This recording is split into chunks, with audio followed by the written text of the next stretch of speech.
Hello, నేను chicken curry చేయబోతున్నా. ఇలా గిన్నె పెట్టాలండి. ఇప్పుడు నీళ్ళు వేసుకున్నాం. ఫస్ట్ నూనె వేయాలండి. నూనె కదా ఉల్లిపాయ టమాట వేయాలి. చికెన్ వేసుకున్నానండి. ఆ తర్వాత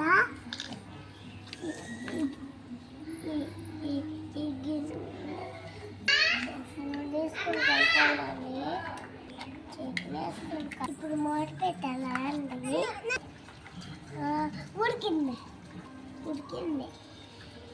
ఉడికిందండి. వాటర్ వేయాలండి. బౌల్లో మూత పెట్టానండి. 5 నిమిషాల నుంచి స్టవ్ ఆఫ్ చేసేయాలి. శీఘ్రం కానీ దాన్ని చూసేస్తాను.